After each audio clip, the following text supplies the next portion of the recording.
Yeah, so my name is Josh Pridding, and I work for a company called Biomatrix Water Solutions, and I will be telling you about what a floating ecosystem is and how we can bring our urban waterscapes to life. So who am I? I'm 24 years old, I'm from Manchester. As Gordon said, I studied marine biology for 4 years. And yeah, I volunteered with the NHSN from July 2021, which was the summer before my final year started, up until September 2022, which was when I left Newcastle. So who are Biomatrix? A bit of background on the company.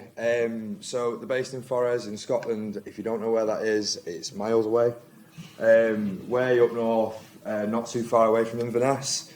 So yeah, we as a company, we design, build and install floating ecosystems around the UK.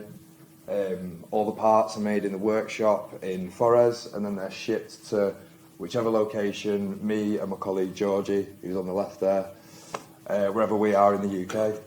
We've currently got about 10 to 12 employees. I live in Manchester, George lives in Nottingham, and everybody else is based in Forres.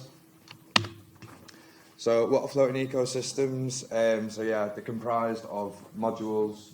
So a module is one of these rectangular or triangular things here that you can see in the background. Basically, they're made of HDPE plastic, which is UV proof. It's incredibly dense. It's made from recycled plastic, and we use that to make these really big pipes that we seal together, and they act as floats. We basically get these rectangles and triangles on a big pallet, and then me and George line them up, web them together, bolt them up with steel, marine grade steel usually. You get this massive thing in the background. This island is a particularly big one. It's like 30 by 10 metres, I think it was. It took us like roughly a week to build one of those ones. 3D and 5D. So these are the two types of floating ecosystem that we've got. So the 3D one is at the top there. Now that's coconut fibre wrapped around all of the plastic mesh. And what the coconut fibre does is it makes a kind of like a biodegradable substrate that the roots can cling onto. But obviously that's not going to be there forever. Eventually it does kind of wear down to that plastic base, but because the plastic is HDPE, it's not going to wear down. And then as you can see, it's sort of like it's planting lanes with like Hoya coconut fibre mats. And then underneath that one, we've got the 5D one. So that's no planting lanes. It's a mixture of wood chip and clay balls. And you basically just plant the plants anywhere. And the point of the substrate is that it's kind of like a bit more of a barrier than just exposing the roots directly to the water like they are in the 3D islands. Module properties and the ecosystem properties. As I'm sure many people are aware, like nothing in nature is linear.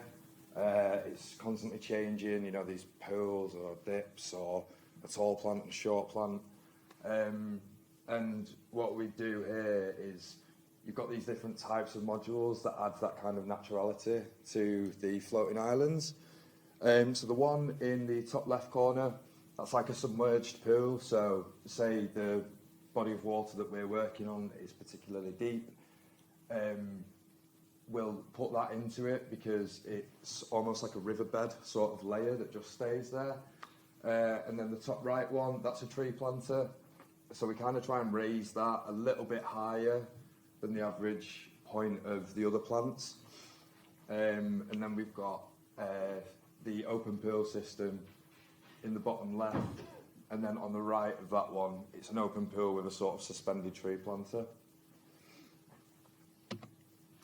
So the technicalities and launching, the accessibility to the water body is the most important thing really. As you can see here, so this is on the Leeds Canal with the crane.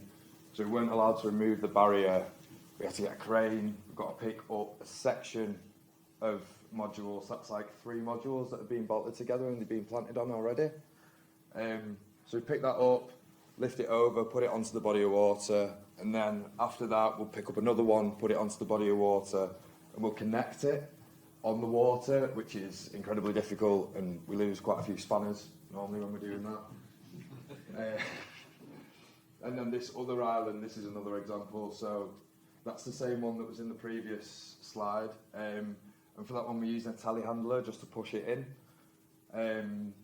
Yeah, it's the way it works in the water is that you want to avoid bolting up on the water and planting on the water as well if possible, but obviously in both these situations it's not that easy. I thought this one would be a good one. It's not all like glitz and glamour with cranes and telehandlers and big plant machines. Sometimes we just have to lift it up and chuck it in more often than not. So yeah, the planting stage. So the cover plants are Carex and Juncus species. For those who aren't familiar, Carex is quite leafy, grows up and out. Juncus grows straight and tall. You can actually see some Juncus here. So the point of these cover plants is that they take up the main body of the ecosystem, and they're also evergreens. So if you go and see the ecosystem in the middle of winter, it doesn't look dead. It looks quite alive, which is obviously just appealing to the eye. And then we've got the edging and the understory plants. So, you don't want exposed plastic just sort of sitting there, even if there are a load of plants on top of it. You want something that tends to reach up and over the top of the plastic, because it just gives these ecosystems a bit more of a natural feel. So the edging plants just around the edge, what it says on the tin. And then seasonal feature plants, such as the purple loosestrife, so I'll show you one of those in a second. Yeah, we put them on there just because in the summer you want those big pops of colour. I'm sure a few people in here have some gorgeous gardens. Yeah, you want a bit of colour in there. So this is the finished product. This is what they look like anywhere between like 1 and potentially 3 to 5 years after first being launched into the water. And honestly, personally, I think that's amazing. So the top left one, you can see the purple loosestrife that I was talking about before. That one is in London, and I'm not actually sure where the other 3 are. But yeah, so you've got the purple loosestrife there, these gorgeous purple colours, and then on this one here, don't quote me on this, I'm making an educated guess based on the plant labels that I've looked at, but I think the yellow plant around the edge there is Ranunculus palustris, which seems to just grow really nicely. Again, it's about adding that kind of like pop of colour that's just appealing to the eye. So yeah. And then this is a really good graphic as well. So my boss made this one very recently. So as you can see, that's in the space of a year. This area is like 15 minutes away from Canary Wharf Tube Station in London. I mean, we all know what London's like. It's big, it's grey, there's not really much nature at all. And look at what we can add in the space of a year. It's fantastic how these islands have come through. And we went back to this same one in the start of February, and it still looks good even after the winter, and it's because of those evergreen plants that we put on there.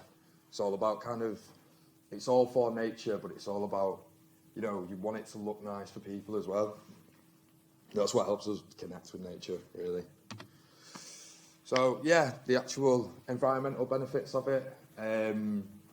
Wetlands are a really endangered habitat. For anyone who's not aware of that, they get destroyed quite frequently. If anyone's ever gone up the coast from like the quayside and just followed the River Tyne all the way up, a lot of it is just really industrialised walls, and this is because of the industrial past of Newcastle, but you see this all over the country, and we're losing a lot of these sort of embankment habitats and the general like wetland habitat.